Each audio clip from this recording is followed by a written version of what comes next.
Today, the whole global power axis has shifted to the Indian Ocean and Indo-Pacific. It's our backyard. There we need to increase our presence, both in terms of our trade capability, but also in terms of our naval capability.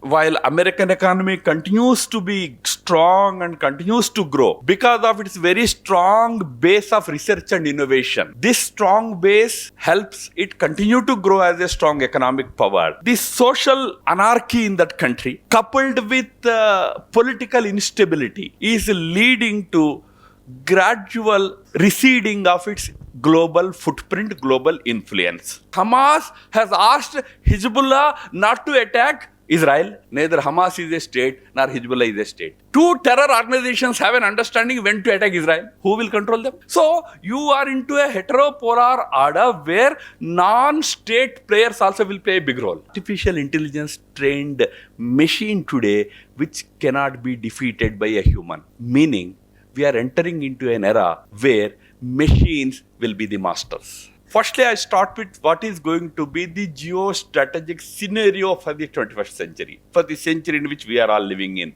Number one is the decline of the American power. This is going to be one very important reality. The American power is already on decline. It's going to continue on that path of decline. Now, when I say decline, America's economic power may not decline. America may still continue to be a strong economic power. But its strategic influence will certainly come down compared to what it was immediately after the Second World War and the decades following the Second World War. In fact, while American economy continues to be strong and continues to grow, because of its very strong base of research and innovation, this strong base helps it continue to grow as a strong economic power. This social anarchy in that country, coupled with political instability, is leading to gradual receding of its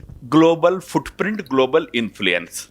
A situation may come 5 to 10 years from now when you will find utter anarchy, utter violence in America. Maybe a right-wing dictator like Donald Trump might become like Xi Jinping. So a very uncertain political future awaits America. So this is going to be one very important reality. When I mention these things, you must always look up to those issues from a very Indian prism. Okay, if America is declining, what should India think? But this is one reality that we must not ignore or overlook. The second will be, as the elephant in the room, we all know, the rise of China. That is also an inevitability. Don't go by the Western media which says, no, China is collapsing. There is a lot of opposition to Xi Jinping. There is a lot of internal turmoil. In fact, I myself have got one very hardcore China researcher in my think tank who claims that there is a huge revolt happening in Chinese army. But this is all armchair analysis. Remember, China is rising. China is a very strong economic power. IMF projections say that by 2028, China will be the world's largest economy. By 2028, it will exceed USA also. Now, you can't say that, no, why should we believe IMF projections? But you believe IMF projections when it comes to India, when it says that India's economy will be 5 trillion. No, I believe only about India, not about China. You can't say that. If India is going to be 5 trillion by IMF projections, China is going to be at 28.5 trillion. The gap is going to be nearly 6 times. So the rise of China is also an inevitability. But here, the important factor is, while China is rising economically also. Politically, China will continue to be a stable polity for next 10 years. Don't believe in this whole theory that, there is a lot of resentment in Communist Party. There will never be any resentment in Communist Party, remember. CPC has a character of complete solidarity with leadership. That is CPC's core characteristic. Mao's time till date, there was never ever any revolt within CPC. They never revolt. Mao did so many horrible things. Mao put Deng Xiaoping himself in, for some years in house arrest, then forced labor. Deng Xiaoping, who succeeded Mao, was in house arrest and forced labor until 1973. But Deng never thought of revolting against him. So there won't be any revolts. So don't go by that Western media. They will tell you China is collapsing economically. Take me, if China collapses, America collapses. They're so intertwined economically. $1.5 trillion of American bonds are with China. So it is going to be an economic superpower. It is rising as a technological superpower. Today, it is no longer looking at, roads, railways, airports. We are very fond of this whole debate over BRI, Belt and Road Initiative. It's all history for China. It's all already accomplished. It's today looking at the space and outer space. And take my words, first mass movement of people to moon will be achieved by China ahead of America. Although America is also very much in the race to reach moon. We also reached moon. I will come to it later. But settling people on the moon, China wants to achieve by 2030. So it is going to be a technological superpower. And its area of influence is quite huge, including our own neighborhood. So that reality also cannot be ignored. And Xi Jinping has age to his advantage. He is 1954 born, meaning he is 4 years younger to Prime Minister of India and almost 17 years younger to President Biden. So if President Biden can dream of continuing as president for 4 more years, and remember, Xi Jinping is 17 years younger to him. So next 10 years he will be there. So there is political stability, there is economic strength, there is military power. Today, China is the largest military force, even in Navy, in terms of naval vessel strength. China has overtaken America. China has close to 500 naval vessels, naval assets. We have hardly less than 150. So China is going to be the second geostrategic reality for us in 21st century.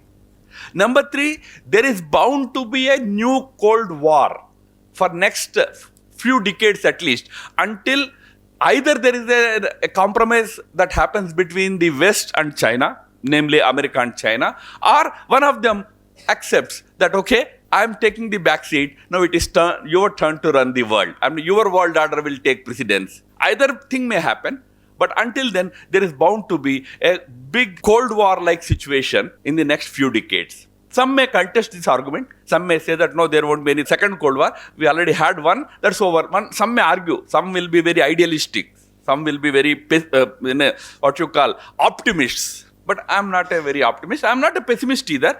But I'm a realist. So I believe that we are heading into another Cold War. The symptoms of which, in the form of flashpoints, are already there. You have a Ukraine as a flashpoint. Today, if Russia is able to withstand the might of NATO, it's also because of the backing of China. And today, the clash that is happening in Hamas, Israel and Gaza is not still out of bounds. It's still limited to that region.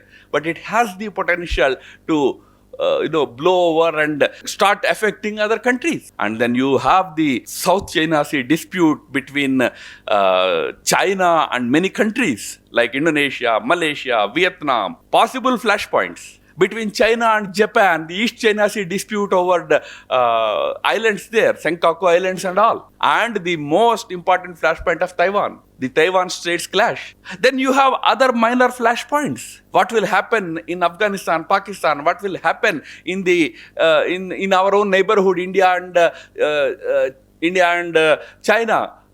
And the rising nuclearization of the world. Today, there was a time when we recognized 4 or 5 countries as nuclear powers. Today, not less than 10 countries are nuclear powers. More aspire to become nuclear powers. Even South Korea wants to become a nuclear power today, out of the fear for North Korean nuclear capabilities. So, we are heading to a very interesting but very dangerous new Cold War period. That's number 3. Number 4, there is an inevitable rise of middle powers. Smaller countries, and also what some of us here and from the international relations scholars as minilaterals. The rise of minilaterals and rise of small powers as the medium powers, middle level powers, is also a very interesting reality. These middle level powers, you may say, what can they do when 2 big powers are fighting? No.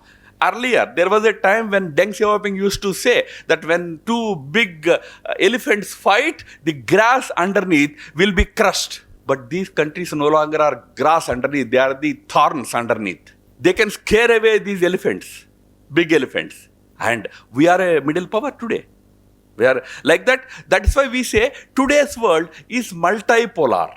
There are many poles today. So I can give you the names of India, Japan, ASEAN as a group, Brazil, African Union as a group, European Union, GCC group of countries, Gulf Cooperation Council, 7-8 countries which are together today, CIS countries, erstwhile Soviet Republic countries, and today the so-called Islamic axis, Pakistan, Iran, Turkey, this axis, including countries in between under Turkish influence and Iranian influence, like some of the North Africans and some of these countries like Syria, Libya, this axis might emerge as a power block. So we are going to witness the rise of middle powers.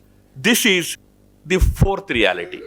The fifth reality when it comes to geopolitics of the world is the decline of the global multilateral institutions and growing importance of these minilaterals. Today nobody listens to UN. Nobody even bothers about UN Security Council. They only have become talking shops. You go there, pass a resolution. For example, in the last 2 months, between October 7th when that attack happened on Israel by the Hamas, and now 2 months have passed, more than 2 months, at least 3 times United Nations has issued a call for ceasefire. Nobody listens. These institutions have now become redundant. They can give you data points. IMF will give you data points. World Bank will give you some data points. But beyond that, world is no longer dependent on these global multilateral institutions. They have declined because they have not reformed. They should have reformed to represent the new global reality. Even to this day, United Nations Security Council, in that, France has a veto power. What is France today? With all due respects to the president of France coming here. But India doesn't have it. We are not a small power compared to France.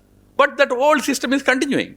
So, the UK, one of the more fastest declining powers, has a veto. So these institutions have become redundant because of their unchanging, unreformed institutional framework today.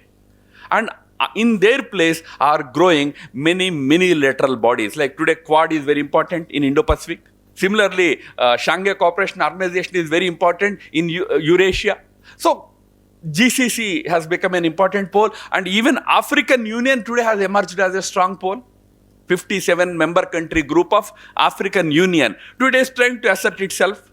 They will have their own rules. ASEAN has its own rules. So we are entering an era where global multilateralism is dead and regional multilateralism or minilateralism is on the rise. Then number 6 global reality is the rise of heteropolar forces.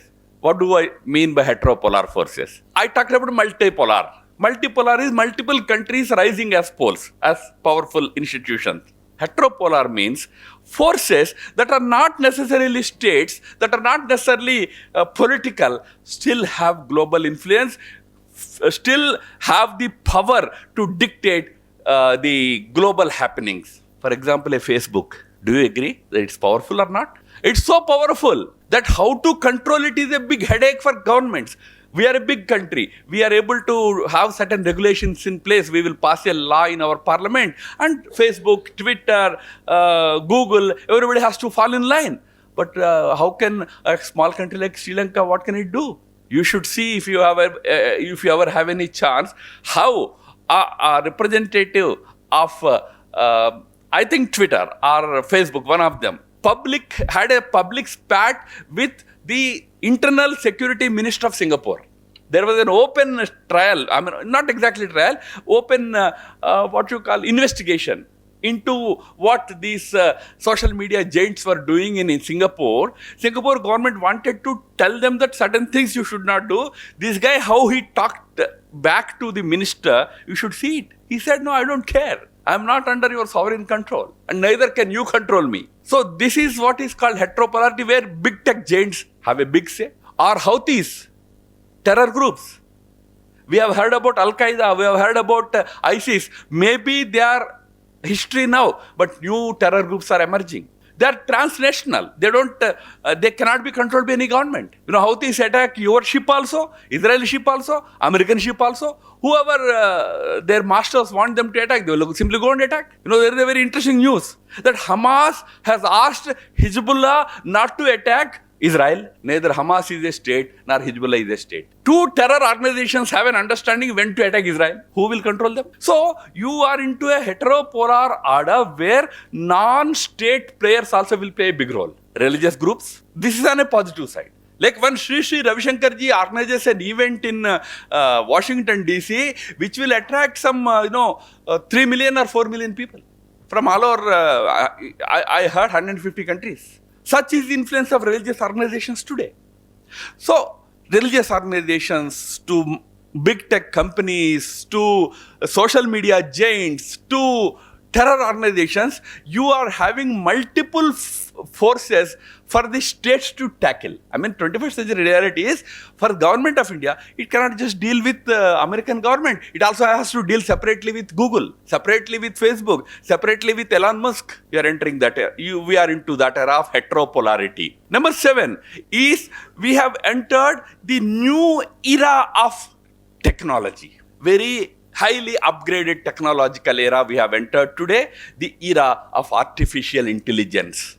It is going to put a huge pressure on all the countries of the world. Today's wars are no longer on the ground. They are cyber wars. And cyber war means there is no war happening there. Cyber war means as I am talking, what I am talking about China, somebody is probably capturing sitting in China. The US has satellites that can take pictures for every minute, for every square meter of the land, for square meter, every minute. Our meeting can happily be recorded. But this is all very old story.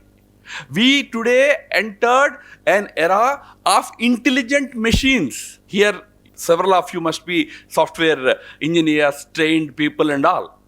You know about machine learning process. How you train machines to think. You know, in this process, 5 years ago, in 2018, Google created a chess game called AlphaZero. Now, this AlphaZero cannot be defeated because the guy whoever developed that AlphaZero taught it 1,000 moves.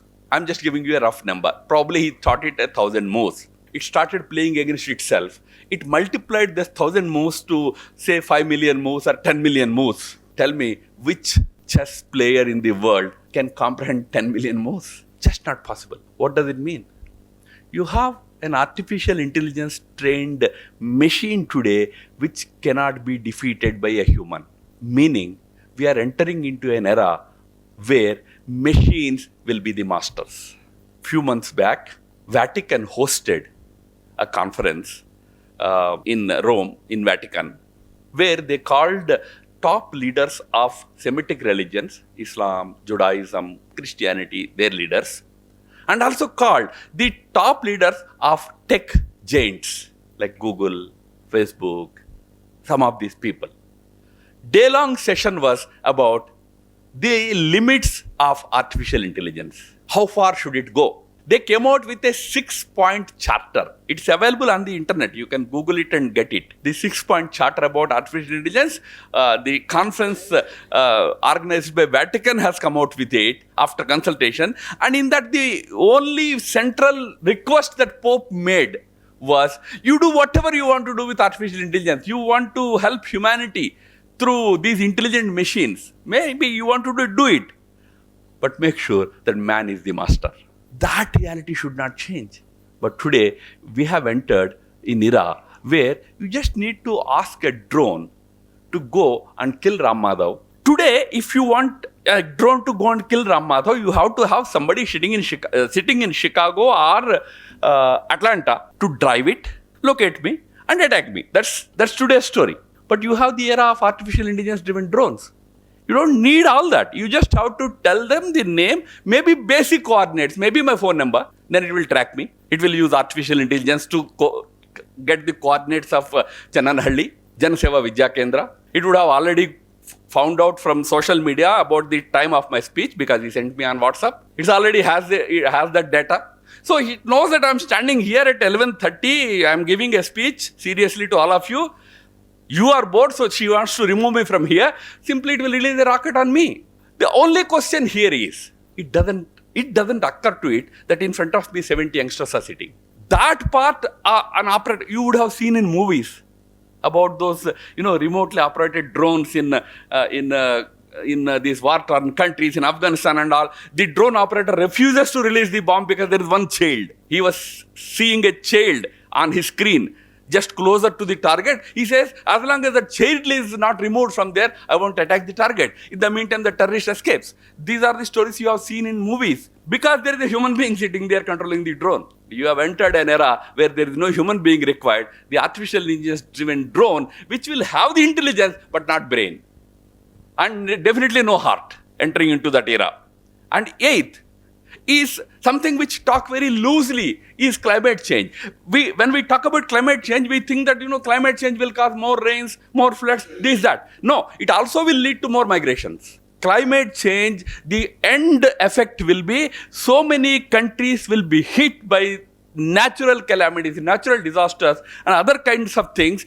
Big countries can cope with that natural disasters that are caused by climate change, but smaller countries cannot. That will lead to huge migrations. One estimate is in next 20 to 30 years, there will be a migration of 1.2 billion people due to climate change reasons.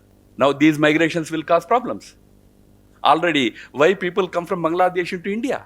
It's because land is shrinking, population is more, they're overflowing. Those climate change induced challenges are going to be a reality for geopolitics in the coming year. So in Europe, when these migrations are happening, there is a huge resistance also rising. Because of the resistance, right-wing parties are coming to power in country after country in Europe. It will lead to different kind of political scenario emerging, different kind of conflicts emerging in many of these countries. So climate change will be an interesting development that will happen. Ninth, de-dollarization of the global economy. What do I mean by de-dollarization? We don't use dollar here, we use rupees. But even our economy is measured in dollars. When we say we will become the fifth largest economy or we have become the fifth largest economy, what do we say? No, our economy has crossed 4 trillion. What? Not rupees, it's dollars. And when we say what is your target? $5 trillion. Because global economy is dollar-centered. But that situation is changing. Already, the global trade in dollar has come down to 58% now. 18% of it is happening on currencies like euro. Euro still is a strong currency because of its influence in Europe. And also the countries which are trading with Europe will trade in euro. Yuan is rising, Chinese currency. It's almost 16% today. We are there. We are 2-3%. We also do trade in rupee. So the shrinking of dollar economy and rise of alternate platforms is going to be a reality. BRICS Plus, which is 11 countries, is today chaired by Russia. And Russia has declared already that in 2024, when it hosts the summit meeting of BRICS countries, BRICS summit meeting in 2023 was held in Johannesburg. You all know, na? Probably. Johannesburg mein hua tha. Now 24, Russia is the chair, so it's going to happen in somewhere in Russia. Russia has already announced that it will introduce a new platform which is not based on dollar. So these 11 countries, which includes India, and any other country wants to do it, can use this platform. They need not route it through a dollar-based platform. They can trade in this new currency. Will this new currency be a BRICS currency? Will they give some name to it, BRICS something? Or will they simply say, no, why BRICS? Let yuan be our currency. Because China is the biggest economy in BRICS. So we are entering that very interesting phase of non-dollar driven global economy. And finally, the 10th point is, in all this, the result will be the so-called fashionable term of globalization is going to have a gradual death. Nationalism will come back in country after country. Because this scenario will make every nation insecure about its relations with the others. So every nation wants to be as much as possible self-reliant. Doesn't want to depend on other countries for anything, for economy, for security, for food, for trade. So the sentiment of nationalism will make a huge comeback. This may lead to conflicts also, because countries where more than one nationalities live together, for example, UK. has 3 different nationalities: British, Scots, and Irish. Anything may happen. So there is this return of nationalism that is also going to be a big reality. In fact, Foreign Affairs is a very prestigious journal, international journal on international relations related issues. It ran a cover story last year with this theme, the return of nationalism. So this is the 21st century geostrategic reality which is going to evolve in front of our eyes. Now, having given you 10 points, let me give you how India should respond to it. You need great political stability in this country. Fortunately, we have stability for last 10 years. Stability is very important for you to rise as an economic power. Stability is very important for policy stability, policy consistency. So, stable political atmosphere is very important. It's not just I'm saying it from a political point of view, but as you see what is happening, why even America is today declining is because of political instability. Fortunately for us, we have a stable government under Prime Minister Modi, and it is unlikely that next 5-10 years, I always say, as long as there is Modi, or as long as there is Amit Shah, and also as long as there is Rahul Gandhi, there is no big threat to stability of the country, stability of our political system. So, need stable political arrangement for India to tackle this geostrategic environment today that is unfolding in front of our eyes. The economic growth has to be sustained. Unfortunately for India, we have not even once in last 75 years touched, or probably we touched it only once sometime, the GDP growth rate of 10. We never touched it. We grow, go up to 8, grow up to 9, then come back to 5, come back to 4, then start growing. From 4 to 6 we say, our growth rate has grown by 2 points, but you have come down by 4 points. You need to have sustained economic growth in this country. So there needs to be very consistent effort to create economic growth sustained. China has registered sustained economic growth of above 8% for 20 years. Above 8 for 20 years. Singapore registered 17 years of 11% growth. 17 years. You should remember it's arithmetic. If I am growing 11% means from 100 I become 111. From 111 I grow 11%. From 130, third year I go from 11% again. So this cumulative growth has to be registered. So India needs to focus next 10 years only on economy. So forget everything else. Quickly complete other things. We completed 370. We completed Ram Mandir. If we want to urgently complete Uniform Civil Code, complete it. But then focus on economy for next 10 years. This is very important for youngsters here. We have to ramp up our research and innovation. We don't do innovation, we do imitation. We don't do creativity, we only do copying. Innovation means something that the world has not seen. You created it. In fintech area, we created. The UPI is a huge innovation from India. The whole world wants it today. So we have done a few things, very great innovations in fintech. And, Karnataka is an important, Bangalore is an important place for such innovations. Fintech innovations, majority of them happen here. But in other areas, we are just poor imitators. The level of research in India, the number of research papers published by the Chinese authors at any given, in a given year will be close to 4 million, or almost 1.8 to 2 million by the US-based scholars, 60,000 by Indians.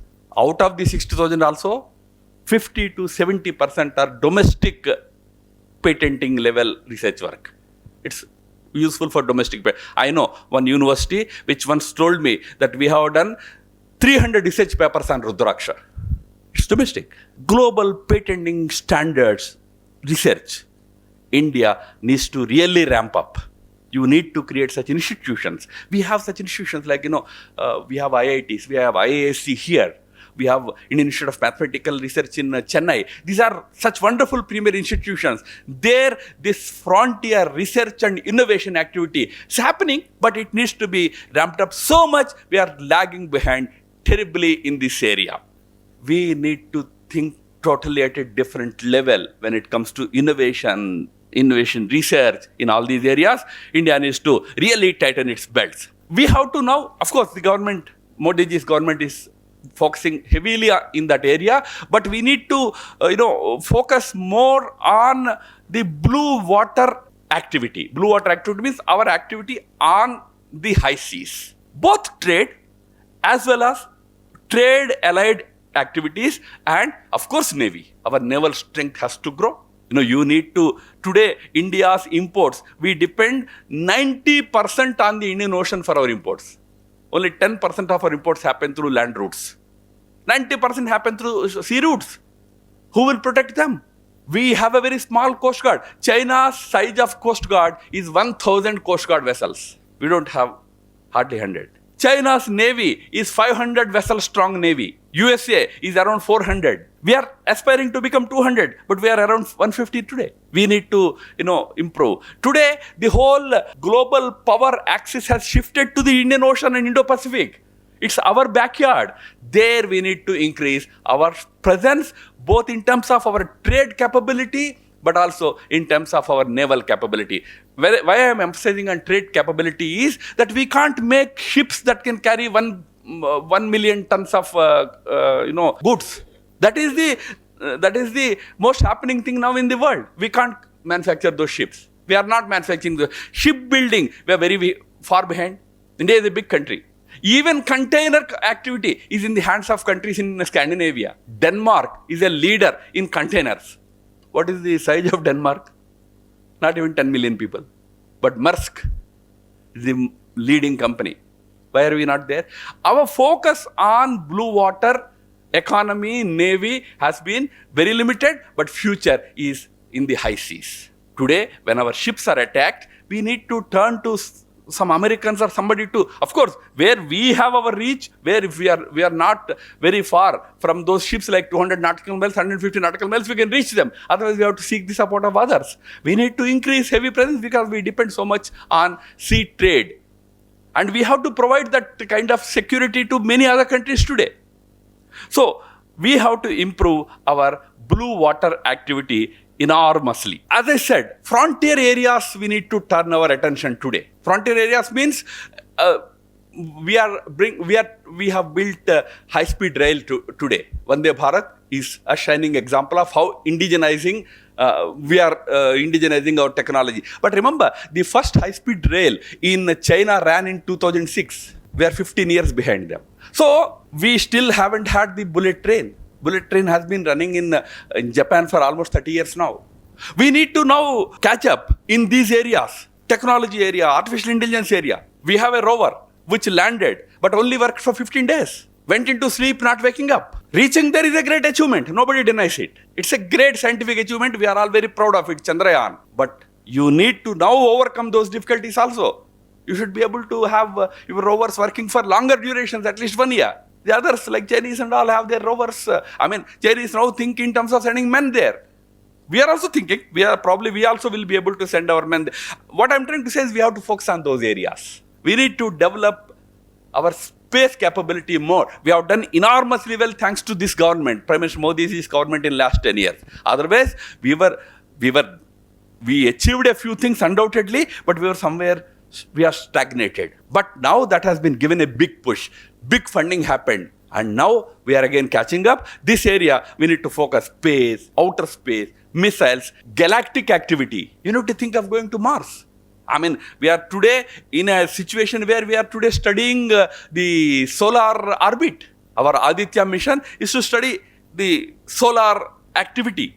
It's not to land on sun. Nobody can land on sun. That's a different thing.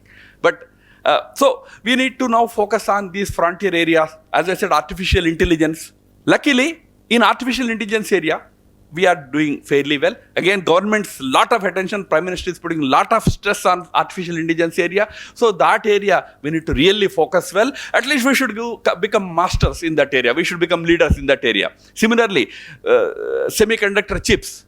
Do you know, in semiconductor chips area, there are eight important stages, and we are nowhere in that 8 stages. So we have to now gain that level, achieve that level. Tackle competition with China in the neighborhood. A big challenge in all our neighboring countries today. A big competition comes from China. We may have it in discussion more, but we need to tackle this challenge. Neighborhood should be our forte. So neighborhood challenge needs to be tackled with a little more attention. We should pay more attention there. We have already expanded our footprints in the extended neighborhood. I mean, neighborhood is immediate neighborhood. Extended neighborhood, whether it is ASEAN, whether it is GCC countries, whether it is East Africa, whether it is Australia, we have good footprint there. Good relations in Russia, we have good relations. Japan, we have very good relations. Korea, we have good relations. Now, we have to strengthen these footprints in the extended neighborhood. Forget about this global multilateralism. If you can reform it,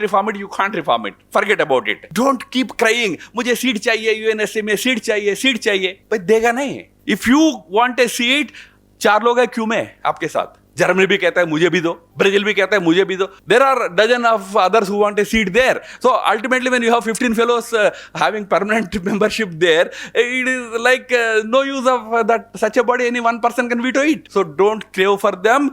Build your own sphere of influence. Create Global South as a big institution, big organization. Today, is European Union a big organization or not? Is NATO a big organization or not? Are they listening to UN? NATO does whatever it wants to do. Not listening is good. I'm not saying that. They should listen to. We want them to follow the rules, but they are not following the rules. Does China listen to UNCLOS? Although it's a signatory. Doesn't listen to it. I'm not saying don't listen to anybody. Build your own institutional frameworks in your neighborhood. That's why Prime Minister is talking about Global South. That is going to be our playground. We will build global solidarity. On that agenda, we are trying to build a solidarity. So that is the ninth. And the last, maintain strategic autonomy, whatever comes. Whatever may come, don't give up on strategic autonomy. Russia is your friend. Consistently stood by you, stood by us. It's our friend. No hesitation. Don't hesitate to say that, which we are, of course. This government is very firm on that. Iran has been a collaborator with us for many, many decades in oil and other resources. So is Israel. Israel and Russia always stood by us in our difficult defense situations. We can't simply give up on them. We also have good relations with USA. We want to have them. But India, USA also, we also have a history of checkered relationship. So strategic autonomy should never be given up. Strategic autonomy when it comes to taking crucial decisions on India's role in the international relations. These 10 points are again important for India in dealing with the strategic reality.